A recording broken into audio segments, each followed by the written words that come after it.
வணக்கம் நண்பர்களே, நான் உங்க கிச்சா பேசுறேன். காஞ்சியை விட்டு தேனம்பாக்கத்தில் ஏன் தங்கணும்?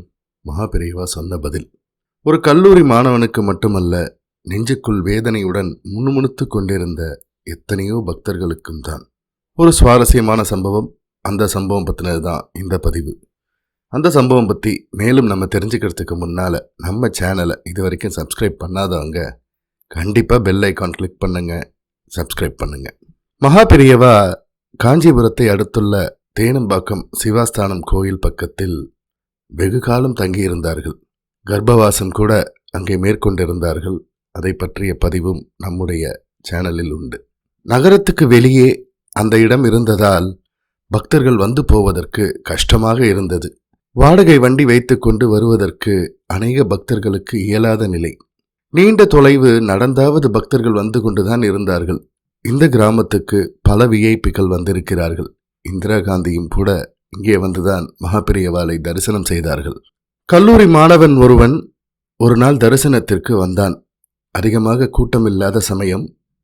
மகாபெரியவாளுக்கு பெரிய காஞ்சிபுரத்தில் மடம் இருக்கு, சின்ன காஞ்சிபுரம் ஆனைக்கட்டி தெருவில் ஒரு மடம் இருக்கு. அதையெல்லாம் விட்டு இந்த குக்கிராமத்தில் மகாபெரியவா ஏன் தங்கியிருக்கணும் என்று கேட்டான் அந்த கல்லூரி மாணவன். மகாபெரியவா சிரித்து கொண்டே பதில் சொன்னார்கள். இந்த கேள்வியை என்னிடம் கேட்கணும் என்று நிறைய பேருக்கு ஆசை. ஆனால் யாருக்கும் தைரியம் இல்லை. நீ கேட்டுட்ட, ரொம்ப சந்தோஷம் அப்படின்னு சொல்லிட்டு மகாபெரியவா தொடர்ந்தார். சந்நியாசிகள் அதிக ஜன நடமாட்டம் இல்லாத ஏகாந்தமான இடத்துல இருந்துட்டு நிறைய பிரணவ ஜபம் பண்ணணும். காஞ்சிபுரம் ஒரு பெரிய பட்டணம். ஜனங்கள், போக்குவரத்து, வண்டி வாகனங்களோட சத்தம் இதெல்லாம் ரொம்ப அதிகம். இந்த கிராமம் டவுன்லேருந்து குறைஞ்ச தொலைவில் இருக்கு. சத்தம், இரைச்சல், சண்டை, சச்சரவு எதுவுமே இல்லை.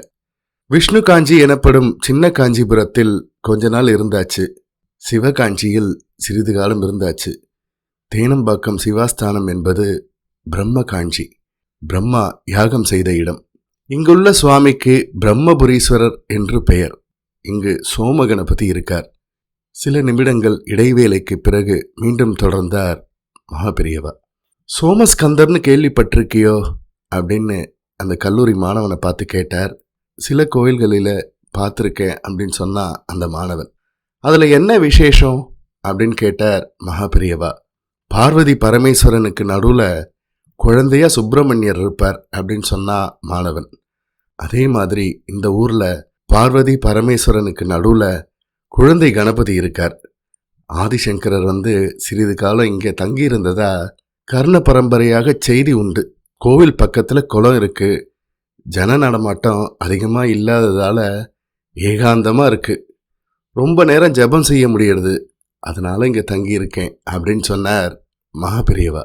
மகாபெரியவா சொன்ன பதில் கல்லூரி மாணவனுக்கு மட்டுமில்லை, நெஞ்சுக்குள் வேதனையுடன் முணுமுணுத்து கொண்டிருந்த எத்தனையோ பக்தர்களுக்கும் தான்.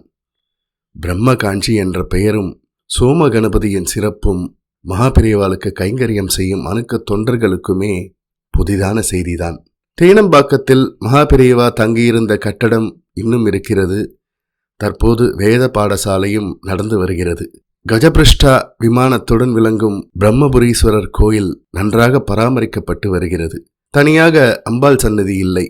காஞ்சி காமாட்சி தான் அந்த பிரதேசம் முழுவதற்குமே பொதுவான சக்தி.